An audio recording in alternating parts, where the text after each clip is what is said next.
Well, welcome everybody. It is really lovely to see so many of you here on this evening. Our very special book launch for Chris Jones's second book in the Smart Curriculum Method series, The Perfect Timetable. I've worked with Chris, honoured to work with Chris for over a decade.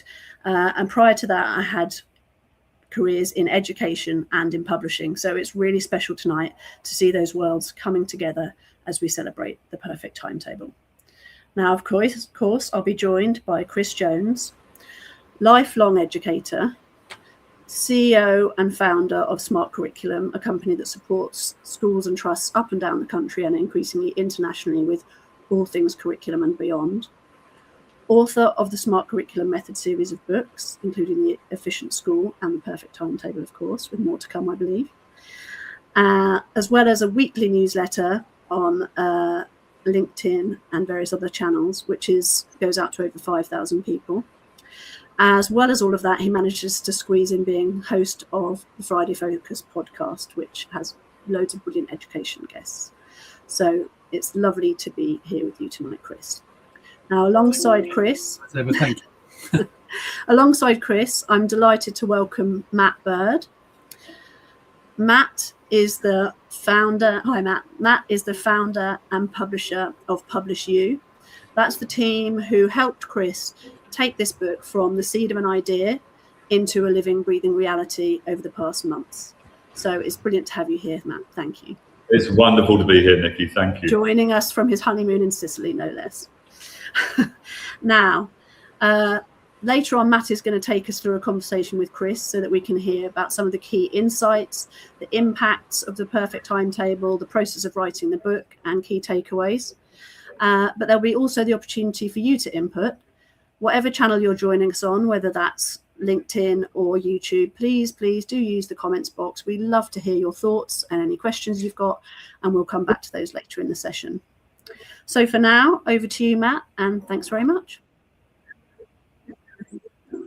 Thank you, Nikki. It's a real privilege to be with you and your colleagues and friends and clients from around the world, I think, to mark this very special occasion of this book launch. And it's been a great privilege to both be Chris's book coach and his publisher, to see this book and the whole book series on the horizon come to life. So Chris, welcome. It's great to be here with you, an honor as your publisher to be interviewing you on this very special book launch. I don't know how you do all that you do with such quality and such impact, but somehow you do. And it's amazing to see, for me, someone like you achieve all that you achieve for schools, for leaders in schools, but most importantly, for the children that they serve. So Chris, tell us, what first got you into the world of education? I mean, apart from going to school as a child, what drew you back to school in the beginning?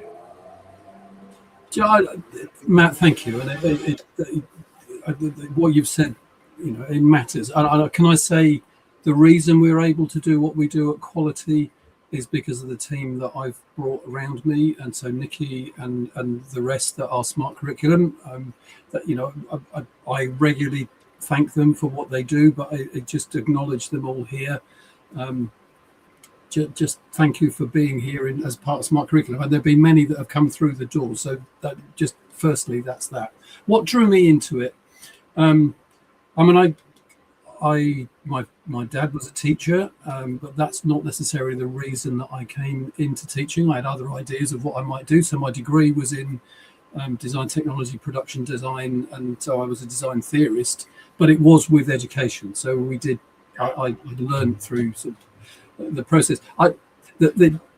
People sort of question me on this, but I started teaching as a 16-year-old because one of my teachers said, Chris, you could do this with some of my classes. Now, I don't know whether that was a laziness on his part because he just wanted a lesson off, or whether he saw something particularly. But, he put me in front of year 7 classes.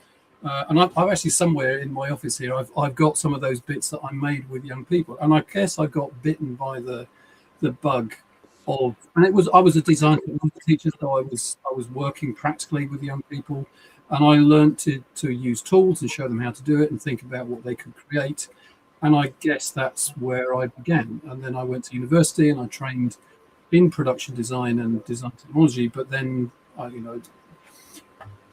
1984, 1985, I started teaching, and it's been a journey of 41 years later. I've been doing that all my career, and I've loved most of it. I can't say I've loved every day, because there have been some massive challenges, because I chose to work in challenging schools. So there are days when it was tough, but I'm still enjoying the profession. And I was in school yesterday, working with a challenging environment in part of England. So it doesn't stop. Yeah. And so, Chris, in this long career in education, in many different roles, why now to write and publish this book? Of all the years you could have chosen, why do you feel now is so important?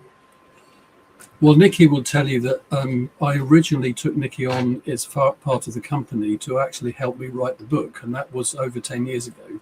So it's been a journey.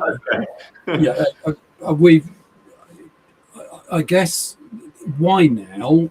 We all know within the education world that there are, in England, we've just had a curriculum and assessment review.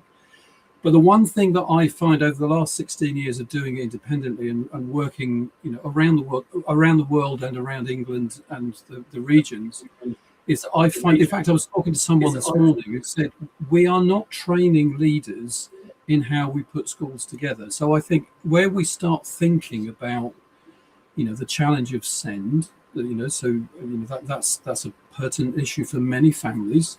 What does that look like? And my child feels excluded from school, not excluded in the disciplinary sense, but simply can't access what's going on. I genuinely believe that we have a responsibility to teach and show leaders how it can be done, not just using legacy structures, but actually shaping learning in a way that everybody can access. I believe in full inclusivity, and that means something for neurodiverse children, physically enabled children, so those that have desires to do something about their futures. And that's partly what I was doing yesterday. Children, what is your future? What do you see as being your future? Yeah. And the world is changing. So why now?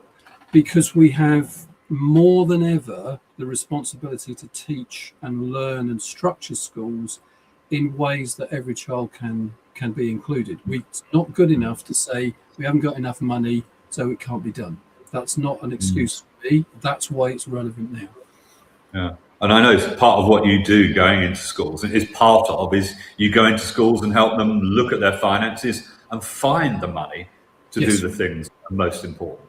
Yeah. But you've touched on so many issues in this timing question, Chris, because as you know, I'm neurodiverse. I am dyslexic, I am ADHD, and yet in school I was taught by my teachers that I was stupid.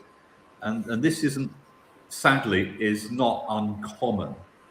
So special educational needs, for whatever reason, is one that's very close to my heart. And I'd love to lean into this for a moment. How do you seek to include children of different hardwiring of the brain, shall I put it, in a single classroom with multiple levels of ability and different approaches? How does a teacher even begin to approach that? Well, technically in teaching, we will talk about adaptive teaching. So, the history of differentiation and doing different things with children. We've now moved into the age of adaptive teaching. We know what needs to be taught, and then teachers are using all of the pedagogical methods to then face children. What we don't do structurally is say, does the curriculum need to be adapted before we get to what goes on in the classroom? Now, we are used to, in our school system, we've got university technology colleges, we've got special schools, we've got alternative provision. They're in the language of schools. The reality is these things have been put in place because we're so rigid about what we do in the mainstream that we have to provide these other things. Why have we got APs, an alternative provision? Because the mainstream provision didn't fit those children. Now, so yes, it's right that we need to get to the teachers, and then adaptive teaching is brilliant. But what about adaptive curriculum before we get to that? And I talk a lot about that in the book, where there's this expectation that it's one size fits all. Now, we know that one size does not fit all, and that's why we have all of these other things that go on. Now, that's not to say that there are special needs children who do need a particular, whether it be cognition and learning, whether it be social emotional health issues. Without breaking any confidence, I was in a school yesterday where a child was on the edge of committing suicide. Now, you don't get them into a classroom and start throwing knowledge at them when their brain is just telling them that I'm not worthy of life. Now, you need to adapt that. Now, we were working with the school around how you have adaptive procedures to manage that. Now, they're very mature on that journey, and were really able to deal with the needs of that young person. Now, in that school, there's a huge range of ability, and they are already getting into the practices that we've talked about in the book.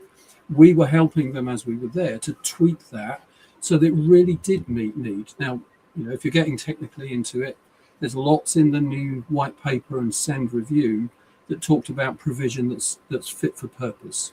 And there are lots of things about that. So we're helping schools to shape it. That's what the book does. The perfect timetable means that it meets the needs of the children, not just the one size fits all. That's kind of a theme I work through the whole process. There's lots in it, really. And the neurodiverse child, in a sense, why do we have to have that description?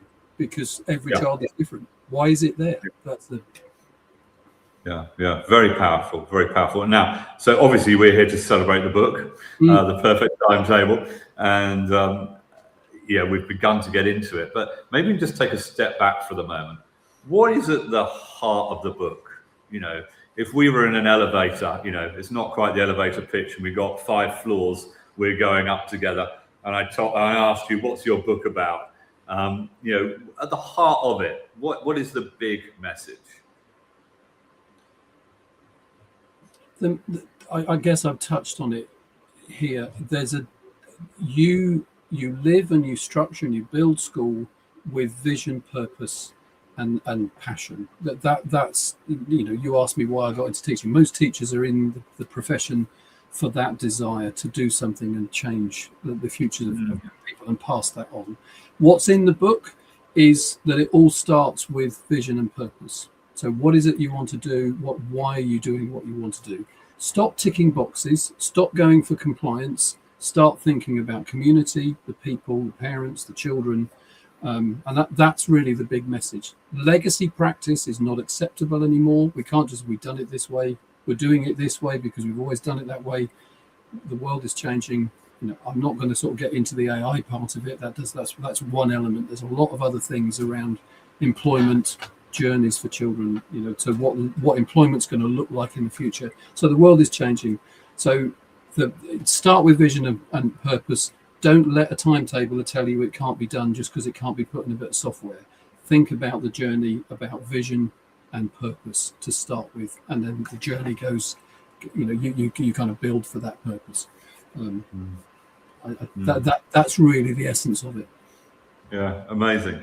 And Chris, I always say to people when they begin writing a book with me, that one of the things that happens is even if they've been involved in something for decades, as you have, the process of planning, writing and editing a book brings a kind of a crystal clear clarity to what it is that you're about and what it is you do. So your own experience of writing this book, what became clearer for you in the process of researching, writing and editing the book? As a technical book, and speaking to a system that's well established. So our education system You know, when anybody I talk to, you know, you start, well, when I start referring to education, you see them go in their mind to that place where they think of their own experience. And, you know, in a system that is very broad and it's actually in England, it's a very complex system, not quite the same in all other countries. So what did I get in going through the process? Some clarity around language, the way we talk about things, way of describing things. So actually to get people to talk about this whole process. In fact, you know, it came from a training program. That's really what we kind of started from. But it's actually brought clarity around, you know, the bigger picture things, you know, so where we're working with school leaders, wherever they are on the journey, whether they've got a very successful school or they're kind of picking up something that's a bit of a car crash, there is a clarity around vision and purpose. There's around principles and establishing that. Now that's really where we've begun. So writing the book has really helped to clarify that and to bring some real sort of structure to that language and that conversation. Yeah. And, you know, somebody who might buy the book as a result of this launch, you know, they're going to go on Amazon, find the book, order it, they'll have it in a couple of days, or they might get the Kindle and have it straight away. If they read it this weekend, what is it they're going to do or could do differently on Monday morning going into school?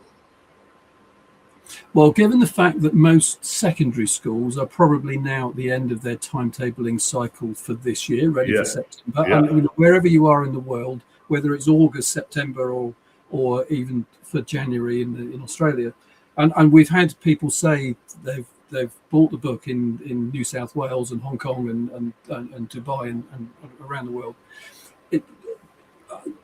What I've heard people say, I mean, even one head teacher said, I bought the book for my timetabler, and so we could remind me of what a great job they've done. I would, the experience I've seen mostly in going through this process is I'm going to get my team together and we're going to really work on what we believe our processes should be.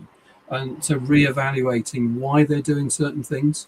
To me, that's the most important thing, that it's not a process book about, you know, how you build a timetable. It's actually how you build a school and how important that is for all the learners.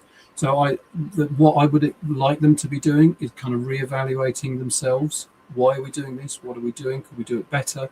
Reshaping it. Think about some of the compromises they've made. Are there other ways of looking at it? Most of my experiences when people kind of come in and begin to talk, they all say, actually, there's one thing that we're going to do now, and that's really powerful. You're not going to wait till next year or the next academic cycle. You're going to do it now. Yeah, and give us an example of what one thing might be. I mean, have you heard a team decide to do straight away?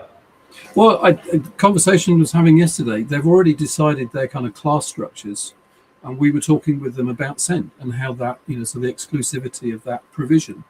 They're already thinking about realigning their class structures so that those children are included, and there's some possibility of some adaptation of the kind of the timetable because of the way they do it, so that those children are not going to be taken out of classes, that they're actually going to be taught in classes. Now, that was a conversation that started at 9 o'clock yesterday morning, and by the end of the day, they're saying, right, we're doing it differently. And, you know, the team went away. Well, I've already had an email this morning saying, thanks for what we did. We're already working on it. So that's the kind of instant response. Amazing. And what about a school? You know, there's a leader that's going to pick this book up. They're exhausted, frankly, at this end of the academic year and this end of term. But they're going to find a few hours over the holidays, and they might read your book. They might think, I'm just going to skim read it, and they might get drawn in deeply. You know, what might they decide to do with their timetable more strategically for the start of the new academic year? Well, I mean, obviously, timetables are kind of they're set in stone over the summer because they're kind of uploaded to the system, and people were expecting them to run. I mean, one, if you identify stuff that needs to be adapted, and you know, if you're on an improvement journey and there's a blocker that you identify, you know, it's never too late. We work with schools to achieve that, and it can be done fairly simply. most schools will get into the process, and I say to timetablers, now's the time to review what you're doing. Don't wait until the cycle begins next year. Start doing it now. So there's an evaluation process at the back of the book, so leadership review, where you would go through asking some deep questions, and I'd start that immediately. Don't wait until you go through it again, because you'll have forgotten all of this. Get the book, go through the questions, start asking those deep questions now, because they will start to rebuild what so the values that you put in for next year. Because it's actually, I used to say I never live in the present. I'm always living in a year ahead, because I was always planning for that far ahead. But why? Because the change matters, and you can enact change in the instant, or you start a cycle where that improvement starts to work fairly quickly. So you're thinking next year we're going to do these things differently. Now all of that's in the book, and you can kind of build those strategies. So either instant change because you need it, or strategic change because that's kind of in the cycle. Yeah. And I agree with you. Immediately you complete something, then is the time to do an immediate reflection and review and capture your immediate thoughts. And of course, to sit with those and have a break and return to them. I think the insights that come immediately are very powerful, but also the thoughts that come after reflection can be equally as powerful. And bringing those two strands of thoughts together for the new academic year is really important. And it's great the book includes some deep reflective questions to actually enable school leaders to actually go through that process. Every chapter has got reflective questions at the end of it, because I think that really is important. At this level of strategic planning, we're not looking at carbon copies. We are looking at principles and processes. So it is the opportunity for highly skilled people, highly educated people to reflect back. And in doing that's been 16 years, 40 years of that's my process. But getting people to think, ask the questions, so where are you at this? Where do you stand on it? Somebody will say, well, I disagree entirely. Well, fine. Okay, that's all right. But as long as your school is being successful for the children, then fine. But the reflective questions don't fall in that. You will always get to that value judgment of where we do it, what are we doing. Yeah, and in all of our lives, having somebody we don't know ask us some questions we may not ask ourselves, even if we find them challenging, it can be really quite profound. And you don't even have to agree with the angle on the questions, just getting us to think and having somebody to ask us those questions. It's close to having a coach, isn't it, really, who's going to ask us those questions to draw out what needs to be drawn out of ourselves to find new solutions for the challenges we're all facing. Yeah, I guess that's always been my style, a coaching style. So in a sense, that's reflected in the way that I've written it. But that's it. I don't think anybody appreciates, I'm the expert, I'll tell you what to do. I think at this level, when you're dealing with, C-level people or certainly head teachers within an organization, they want their own autonomy, their mastery, their purpose in that the reason they're motivated to do what they do. Those three characteristics. Reflective questioning is the best way to achieve better, rather than someone coming in and telling them, well, this is wrong, do it differently. That's not helpful. Yeah. Well, we're going to be hearing more from the Perfect Timetable in a few minutes. You're going to be reading some, but before we do that, this book is part of a book series, and why don't you tell us? The Efficient School is coming out next month, August the 13th, and you've got other books on the horizon. So tell us about this Smart Curriculum book series, Chris. How does this all fit together? The plan. So Smart Curriculum is kind of the product of the work that I've done, as Nikki said at the beginning. So it's been 16 years of a journey working with 600 leaders in countries around the world on this whole kind of position of curriculum design. Now, we all know that. I could easily write the tome that would be three, 400 pages, but nobody's going to read that. So what we did was to break it down into the elements. Now, as you referred to, writing the efficient school was that's a question that's worldwide. It's particularly pertinent in England because the government restructuring and money created a system that's called integrated curriculum finance planning. I found that process as a compliance tool quite difficult for leaders to kind of engage with. There's lots of processes around it, and there's nothing wrong with the measures in themselves.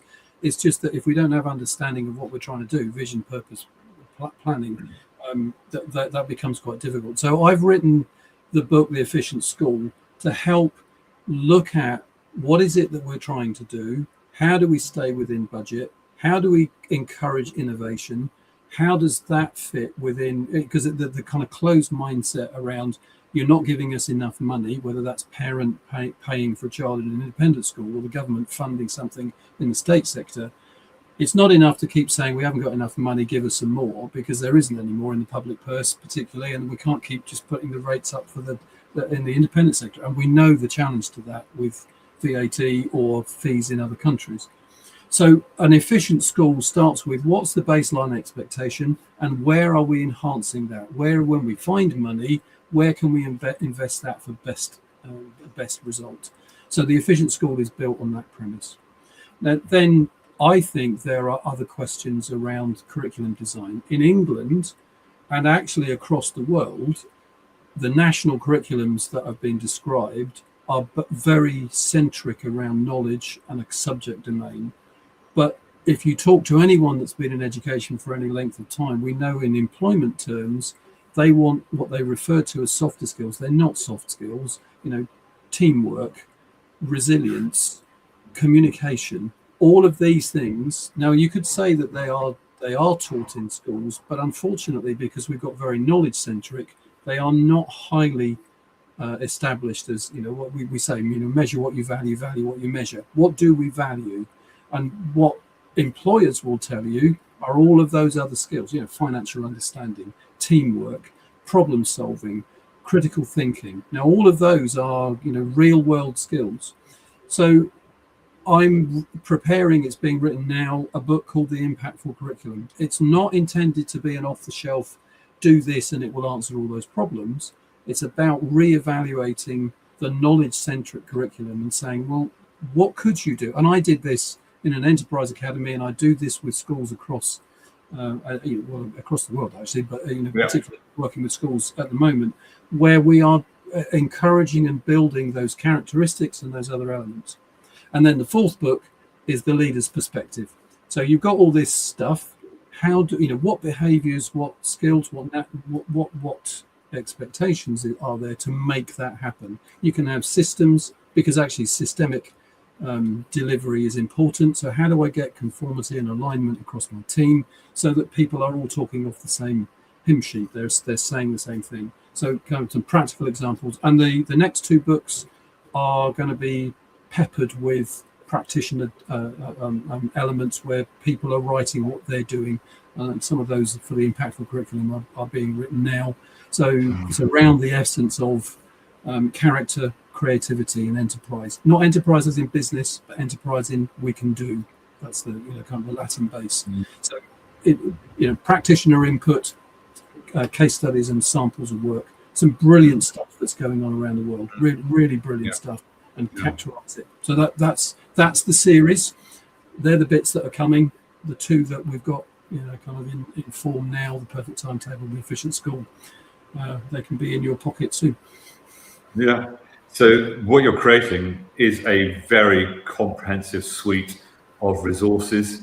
Obviously, schools engage you and your team at Smart Curriculum, but actually a really great place to start in asking some of these deep, reflective questions is just pick up the book, and even sitting back with your team and reading part of it and reflecting on part of it can have a profound impact upon a school and the quality of what it delivers and the impact it has on children. You mentioned employment a few times and enterprise, and I know in a slightly different context. But as somebody who is neurodiverse, I have I've only had one job in my entire life, and since then I've always started things. Do you think there's a tendency to think about children going into employment, and what's the place of entrepreneurship, and how can schools encourage children to say, actually, you never need to get a job if you don't want to, you can start a business? I know it's a challenging thought, but what place does that have within curriculum and leadership? Matt, that's if I give you an example here. So I worked with a school in Hertfordshire in England. They had a very strong business department, and they were doing the classic stuff. So they went to Young Enterprise and they did a few, the Tenor Academy. And so children were doing the little business things. And I went into them and I said, look, you've got this number of learners that are working in business and they're doing business qualifications. But what if you said there's an entitlement for those learners? What if you set yourself a goal that every child left your sixth form that has done business ready to open their own business? So they had the skills, the attributes, the knowledge that they would need to start the business. Now, the school actually got hold of that idea. They created what they called the Aspire Academy. So within the school, they had these children. Now, they didn't just do the teaching. What they actually created was a sort of levels of board. So sixth formers were running a board for a group of companies. So they got this idea of, how you run a group of companies. So they did the Young Enterprise, but the Young Enterprise were units within the holding company, and they actually structured it, and the students ran the company as you would a group of companies. And they made them accountable up the framework, and the students ran it. They were very successful. Some of the companies folded, but some of the companies made great profit. But what the whole idea was that in this unit, you could give the learners, and we're working with institute directors, they actually open the door to these learners, not, as you say, not going into a job, but starting to begin their own company. So they were ready to go through and get registered with Companies House. Now, on the other side, we've got schools now saying we want entrepreneurship across the curriculum. In fact, I've just been working with a school now, got an email on the desk, where they're going to run entrepreneurship through sort of blended work across the school. So we've got entrepreneurship in geography. So what's happening in a community that knows it floods often? What could the children do? Coming up with ideas, talking to local authorities, talking to companies, and then coming up with the ideas. I happen to say to them, look, what about pupil voice? If you want pupil voice, how could you make this work? So one of the kids said, well, could we have a video wall where every child has got a voice on the wall? Well, my challenge to the school was, if the children can come up with great ideas, what are you going to do about those ideas? Because if you keep telling them, no, we can't do that, you're just going to squash their ideas. So they're actually having to put a video wall in the big atrium with all the children's faces on it, answering questions. Now, we get into trans-language learning because they're not all English speakers. We get into their voices being that. Now, this is inspirational stuff. This is really changing the kind of mode of delivery. So entrepreneurship can mean all sorts of things. It's just ideas and then action. So why don't we do that? I did this with a primary school. We had a year 3 child. They got into a sort of charity work, and one of the children had seen something on the television about sort of toilets not being so available in Africa. So year 3, so they're 7-year-olds, came into school and said, sir, could we create a charity to support this move? We want to raise some money. So they came up with it, and they called it Poo Power. So the charity was called Poo Power, and they raised an amazing amount of money, which they then sent into one of the UNESCO organisations to deal with sanitary work in this particular African community. Now, these children, I watched them do the presentations. They came into school and did it. They were articulate. Oracy levels were high. Didn't worry. Their drawings were immature because they were 7-year-olds. It didn't matter.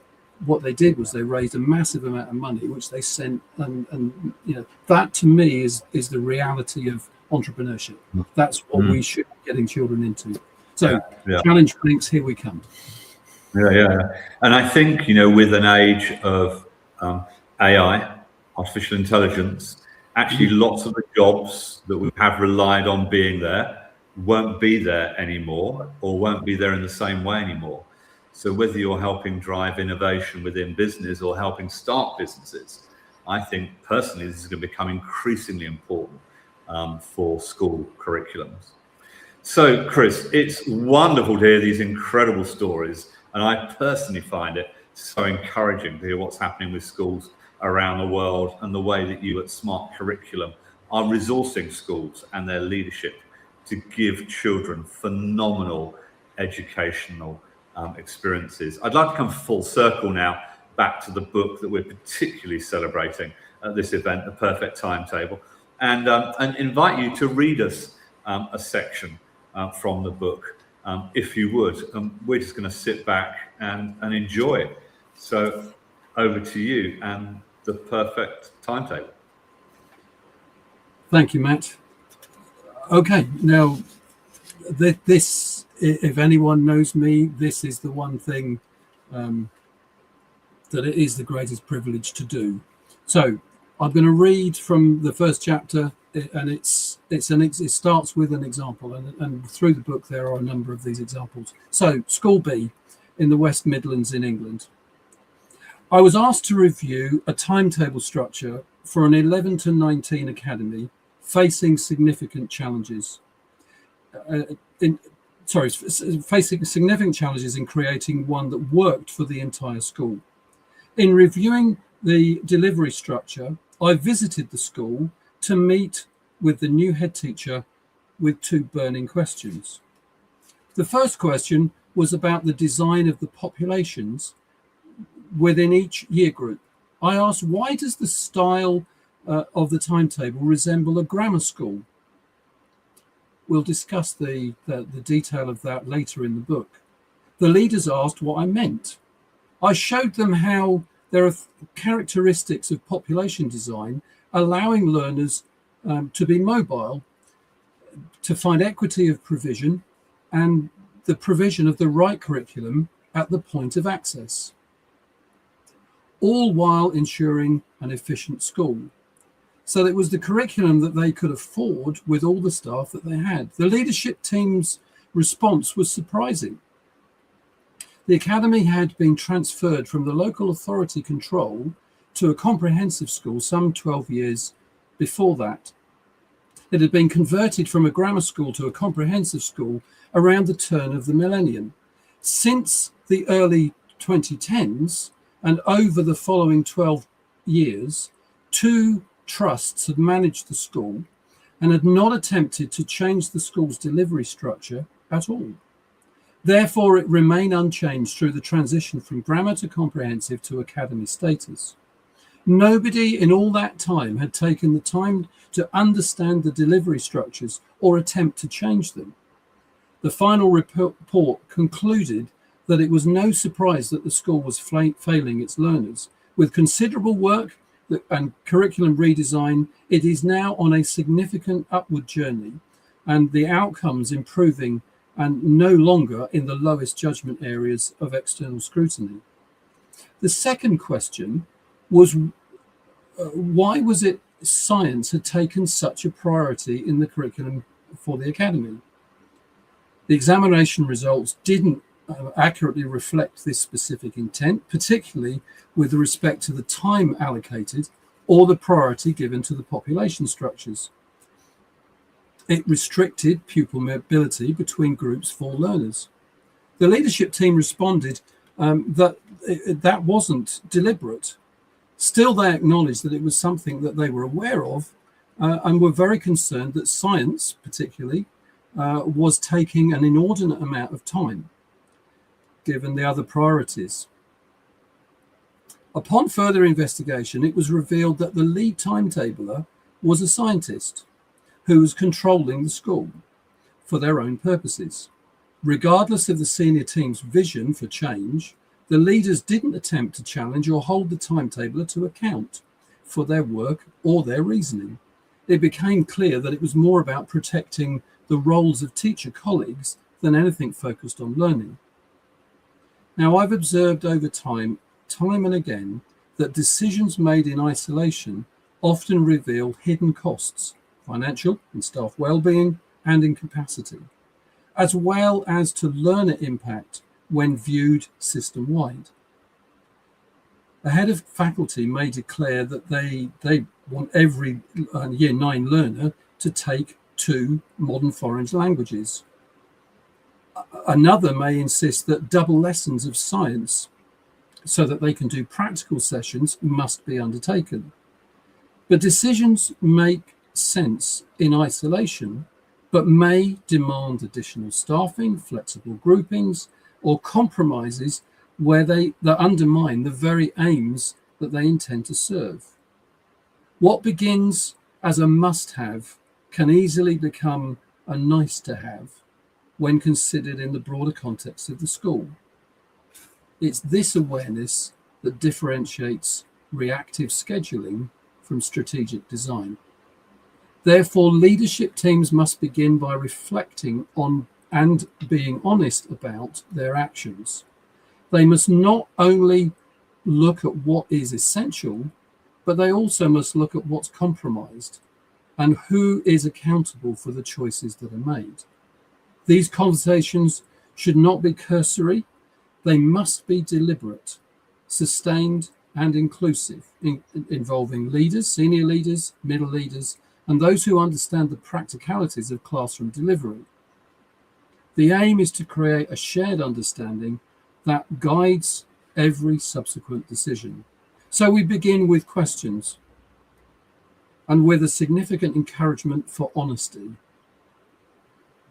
What's central to your curriculum vision?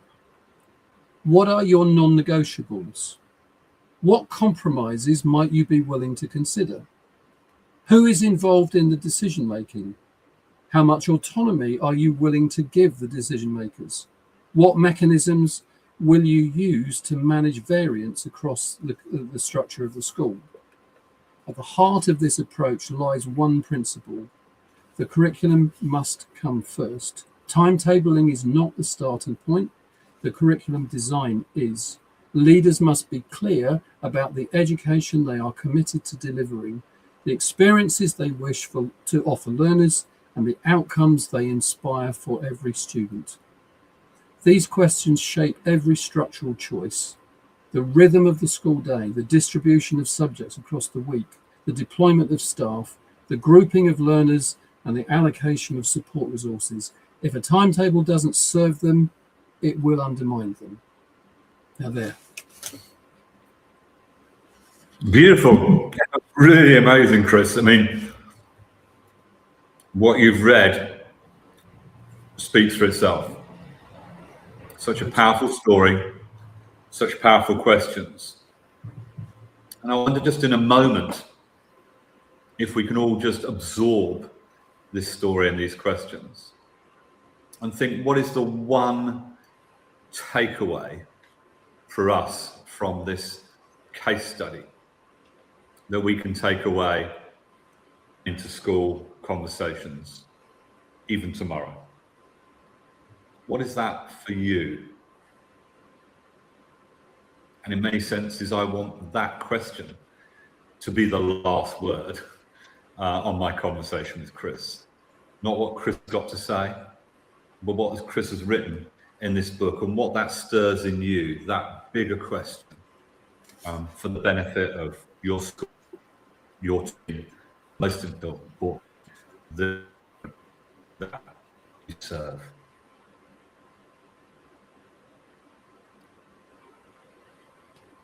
Thank you so much, Chris.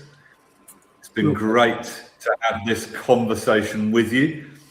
And as you listen, I think the simple message is go out and get the book, guys, because there's even more riches to plunder from within it. Thank you so much. Thank you. Thanks, Matt. Well, thank you both so much. That was really illuminating, and it was great to hear the book read out and those realities that you were talking about, Chris. I think it really brings it home. We've got some some questions here, which people have been posting. Where do you see timetables most often going wrong in practice? In reality, it's because there isn't a conversation between the leader and the leader's objectives, or a lack of understanding between them and thinking that timetable is just use of a piece of software. So, really setting principles out, that's where it goes wrong. That then, they're not clear about principles and practices that they want to accept, and compromise is too easy to get into without, good planning. That's where they go wrong. And that actually links really nicely to somebody else's question, which is kind of more from the child's perspective or the learner's perspective. What does a bad timetable feel like for teachers and students on the ground?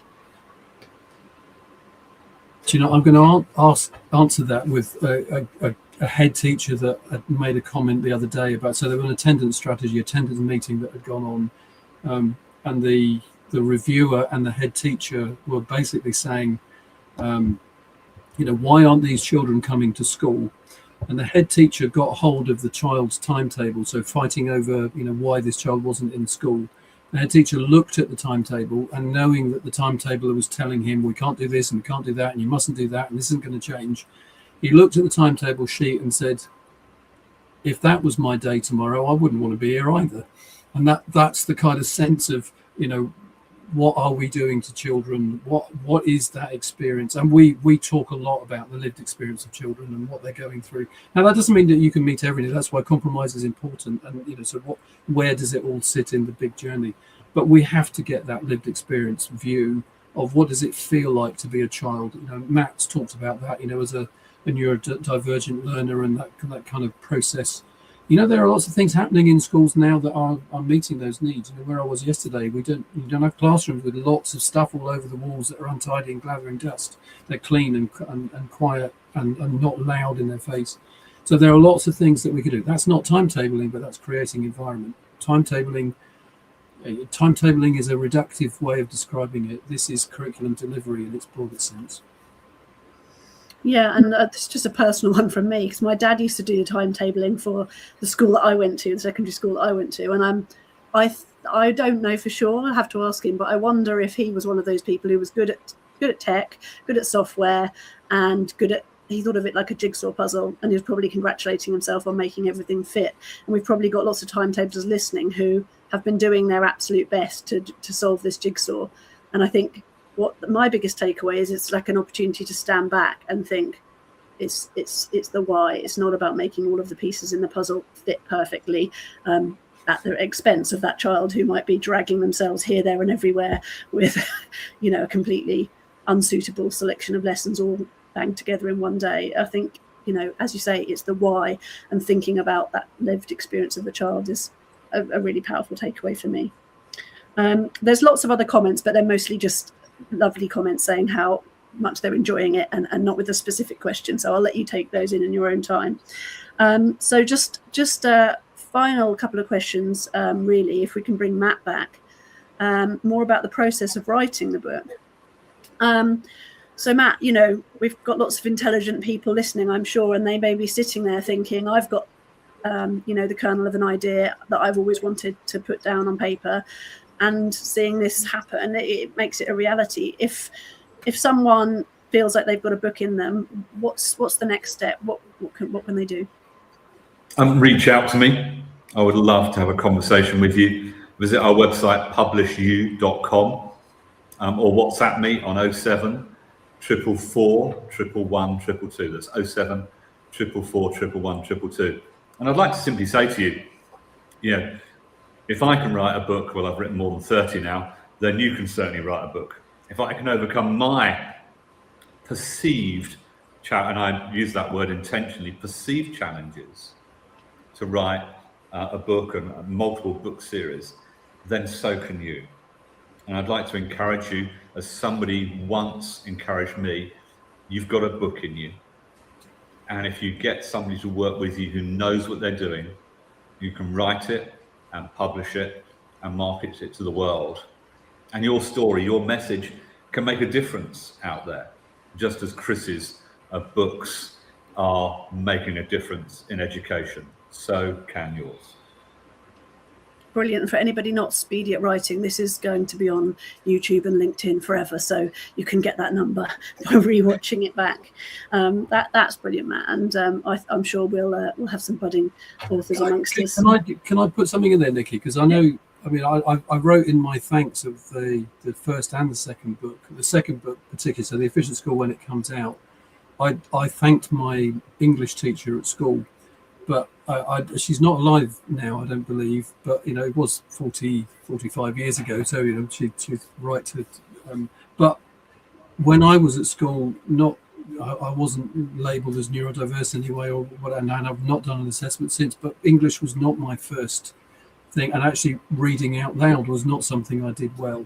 It was Matt ringing me or messaged me on LinkedIn and said, Chris, have you thought about a book? That got me, you know, we've been talking about it for a long time, you know, that you might have a kernel of an idea, but actually working with someone, as Matt introduced himself at the beginning as a book coach, that there is that, you know, there is a process. And Matt, I'm going to say, you know, your team are fantastic, you know, so both, you know, editing, copywriting, script, illustrations, you know, cover production, all of that process makes the journey enjoyable, you know, for someone like me that wasn't a natural writer. That's you know, I'm talking about writing 4 or 5 books now, and I've done 2, and that's amazing. And the fact that Matt, you've done over 30 is, you know, it isn't just for the intellectuals out there that write easily. I found this process easier to write. That doesn't mean it's not a challenge, and it doesn't mean I use all the technology that we can to make it better, but thank you, Matt. Appreciate it. Thank you.